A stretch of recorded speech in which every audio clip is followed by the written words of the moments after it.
Caroline Woods joins us for some stock chatter this morning in New York. Good morning, Caroline.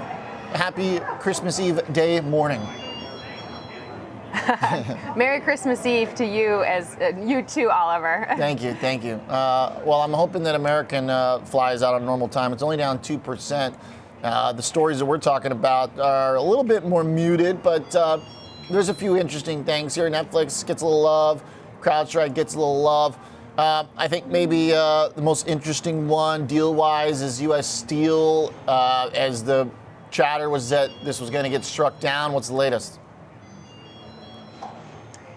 Yeah, we've actually seen U.S. Steel reverse early losses and is actually higher right now, up about 0.3%, although down 35% in 2024. And this is on news that its proposed acquisition by Japan's Nippon Steel has been sent to President Biden for a decision. This comes after CFIUS failed to agree on whether to approve the deal, couldn't reach consensus. So now President Biden needs to review it. And according to the Wall Street Journal, Nippon says it remains confident that the transaction will actually be approved if it is judged fairly.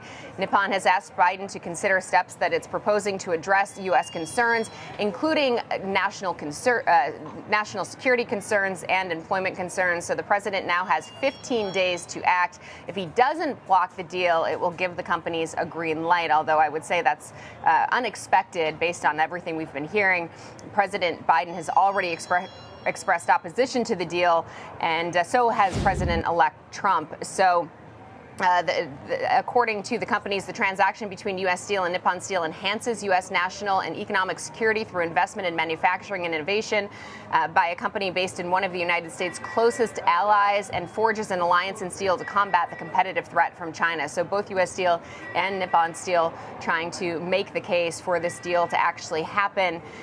Both companies had previously said they planned to close the deal before the end of 2024, which could potentially be a good thing based on some of the harsh words we've heard from President-elect Trump earlier this month about the deal on Truth Social. He had said, "I'm totally against the once great and powerful U.S. Steel being bought by a foreign company, in this case, Nippon Steel of Japan.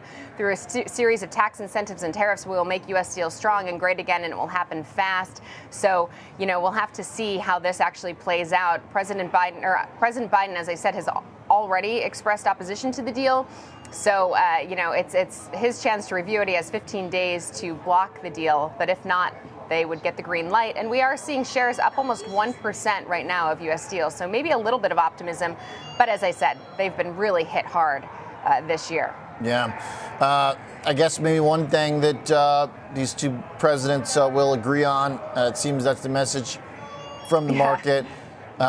Never good, though, when the stock is testing low lows. I guess we rallied a little bit at the end of last year, so U.S. Steel has had worse stock value. It has had worse valuations before, has been beaten down worse, but still, when the market is dropping on expectations going to get canceled, obviously it seems like the bid for a takeout was an important part of the premium there. So could be a dicey trade. I'm not sure. This is, I guess, why I'm not president, but it's hard to figure out how to really revitalize that industry. But okay, there's ways we'll find out, hopefully. Pro-America, let's go. Hey, how about Crowdstrike and the love there? That one I think is notable because we've seen the comeback. And today with some of these flights getting canceled, I was kind of thinking about other tech glitches of the last year. Obviously, Crowdstrike had a big one. Yeah, and Crowdstrike still trying to figure out that situation with Delta and get the case dropped. But yeah, it's had a really impressive run up since August. It's up about 43% in 2024. And Goldman Sachs thinks it can move another 15% higher over the next 12 months. Hiked its price target to $415 from $372. Kept a buy rating on shares. The analyst said, given industry growth and Crowdstrike's ongoing growth in its go-to-market team, they see a scenario where net new annual recurring revenue is 17% above the street for the third quarter of fiscal year 2026 through the second quarter of fiscal year 2027. So pretty bullish on their estimates as well. I will say that $415 price target, quite a bit above the median price target for CrowdStrike, which is $390, although we have seen quite a few analysts raising their price targets on CrowdStrike heading into year end. We just saw Stifel raise to 400, JP Morgan to 418. We saw Jefferies raise as high as 450. So going into year end, heading into the new year, despite the fact that CrowdStrike has seen these really impressive gains, about 80% of analysts still have a buy rating.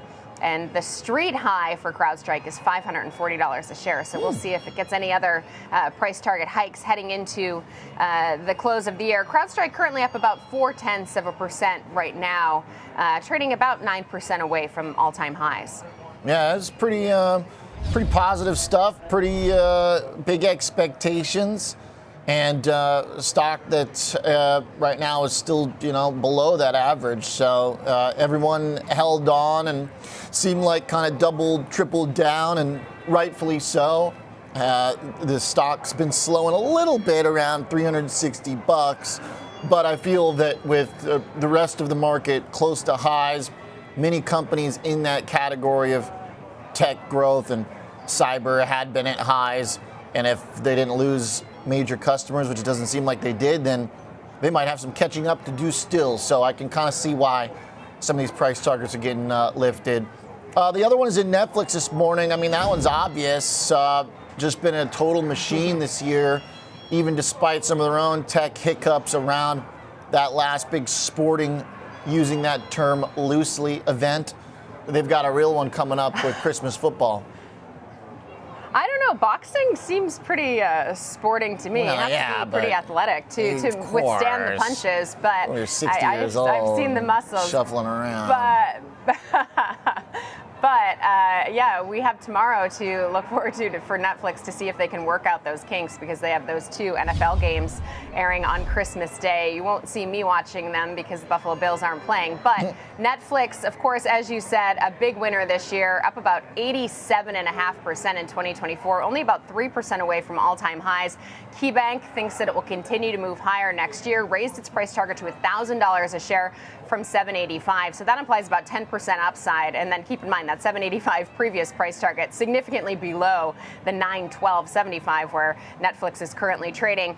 Now, Keybanc says the market is in a Netflix one narrative, which historically would create a challenging scenario for the stock. But Keybanc sees multiple reasons why it can continue to outperform in the new year, pointing to moderating competitive intensity, live events, and more engagement. Of course, we just talked about those NFL games tomorrow. Revenue and EPS growth that should hold up better than its peers, and then meaningful EPS and free cash flow generation that provides more of a valuation floor than in the past.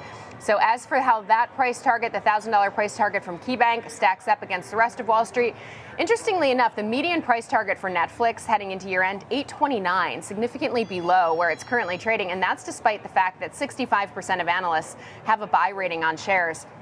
The street high, though, is $1184, so $184 higher than Keybanc's new price target. So on the whole, the 65% of analysts rated as a buy, but that price target doesn't imply, the median price target doesn't imply any upside from here. So we'll see if there are additional adjustments. Netflix essentially flat right now, trading around $910. But if you take a look, up about 3% this month, up about 87% in 2024. Wow. An incredible resilience, persistence for that stock, and real dominance, too. It seems like increasingly so, if they're going to also take a big, decent chunk of the sports pie. We'll see how this goes, because those are real premium slices to have. Yeah, and finally got me to get my own login and start paying as a customer this year. So that was a big feat for me this year. Caroline. And it's a Christmas miracle. I've watched all of the Hallmark Christmas movies on Netflix. I bet. All right. There's a lot there, so take it one step at a time. Don't overdo it. Okay. Big Christmas plans. Yeah, make sure you hit. Well, do you guys have bennies out there? I don't know. But yeah, those are Christmas special with a little Cabernet. Whew! That is some good stuff. Do we have what? You guys got bennies out there? I don't think you do. I don't think in Bennies? New York I remember having No. bennies. Yeah, that's the liquor store here in Chicago. Oh, no. No bennies. Yeah, they're running the romantic Christmas movies on loop in there just to get people buying. You little eggnog okay, too. Yeah. No eggnog for me. I'll stick with hot cocoa, maybe a little Bailey's in there. All right, there we go. Now we're talking. All right, thanks, Caroline. Appreciate it.